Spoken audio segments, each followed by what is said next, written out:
আসসালামু আলাইকুম। 2026 সালের এসএসসি পরীক্ষার্থীরা, তোমাদের জন্য আজকে আরও একটি নতুন ভিডিও নিয়ে হাজির হলাম। তো তোমরা স্ক্রিনে দেখতে পাচ্ছ, এটি হচ্ছে 2026 সালের এসএসসি পরীক্ষায় বাংলা প্রথম পত্র সর্বোচ্চ কমন উপযোগী জ্ঞানমূলক প্রশ্ন।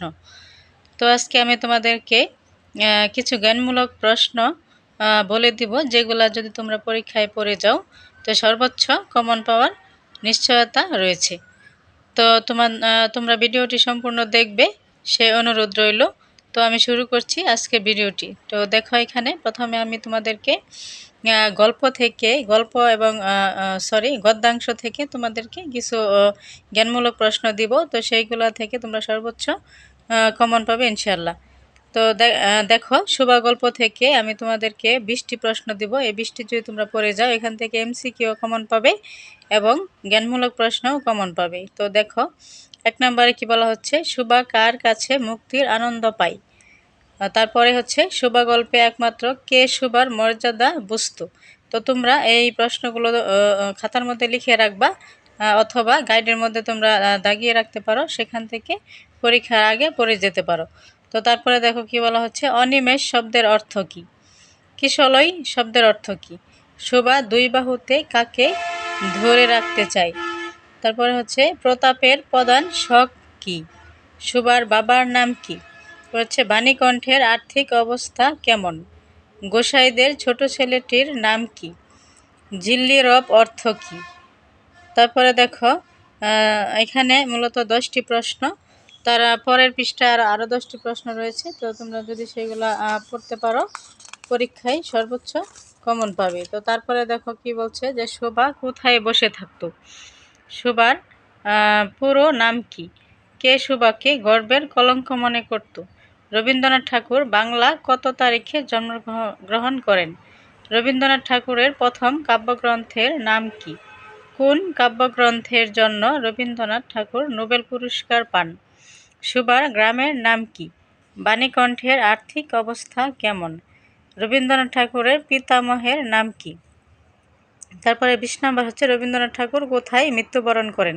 তো এই হলো শোভা গল্প থেকে 20টি প্রশ্ন। তো তোমরা যদি এই 20টি জ্ঞানমূলক প্রশ্ন পড়ে যাও, পরীক্ষায় সর্বোচ্চ কমন পাবে এখান থেকে।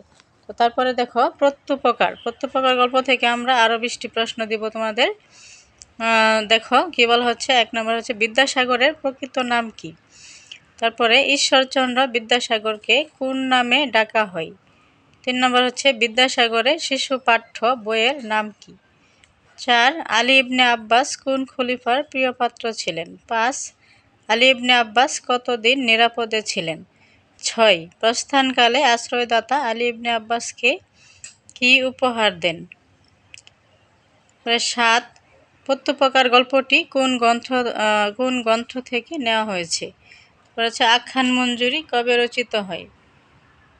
9, ঈশ্বরচন্দ্র বিদ্যাসাগর কত সালে জন্মগ্রহণ করেন। 10, বিদ্যাসাগর কোন কলেজের ছাত্র ছিলেন। 11, বাংলা গদ্যের জনক কে।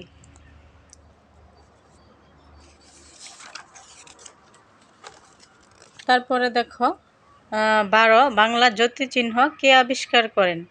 13, বর্ণপরিচয় কবে প্রকাশিত হয়। 14, সীতার বনবাস কার লেখা। 15, আলী ইবনে আব্বাস কে ছিলেন। 16, বন্দি কোন শহরের লোক ছিলেন। 17, বন্দিকে কোথায় বন্দি করে আনা হয়। 18, অভিরুচি শব্দের অর্থ কী। 19, বন্দি কেমন চরিত্রের মানুষ ছিলেন। 20, আলী ইবনে আব্বাস কেমন চরিত্রের লোক ছিলেন। তো এই হচ্ছে প্রত্যুপকার গল্প থেকে 20টি প্রশ্ন। তো তোমরা এই 20টি প্রশ্ন যদি পড়ে যাও, এখান থেকে সর্বোচ্চ কমন পাবে। তারপরে দেখো, বই পড়া থেকে কি কি পড়বে তোমরা। 1, প্রমোদ চৌধুরী কোথায় জন্মগ্রহণ করেন। 2, তার পৈতৃক নিবাস কোথায়। 3, তার সাহিত্যিক ছদ্মনাম কী ছিল। তার বলতে এখানে প্রমোদ চৌধুরীর।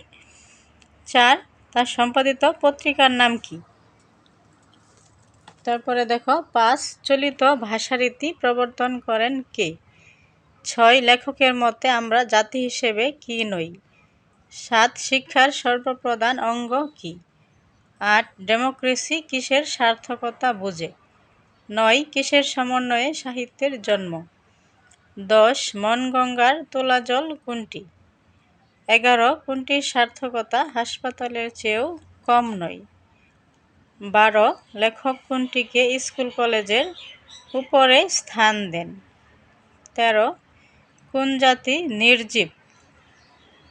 14 বই পড়া কোন গ্রন্থ থেকে নেওয়া হয়েছে? 15 শৌখিন অর্থ কী?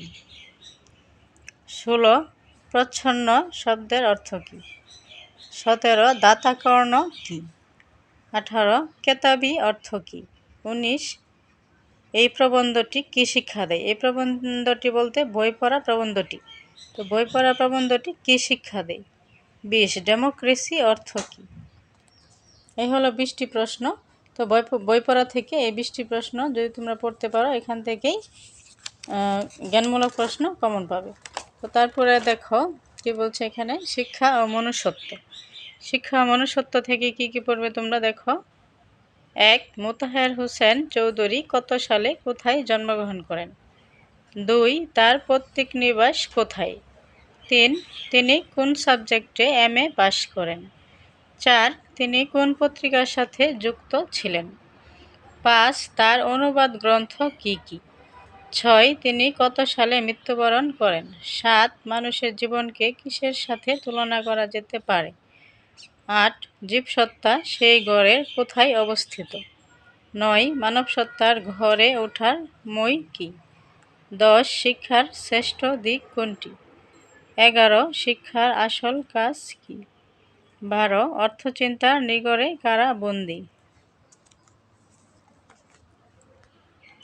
তারপরে দেখো 13 অন্ন বস্ত্রের প্রাচুর্যের চেয়ে কি বড়?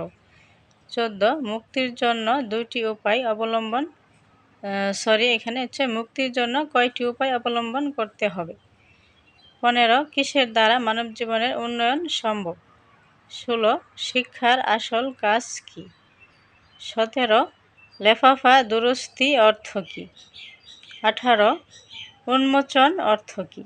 19 নিগড় অর্থ কী? 20 তিমির অর্থ কী?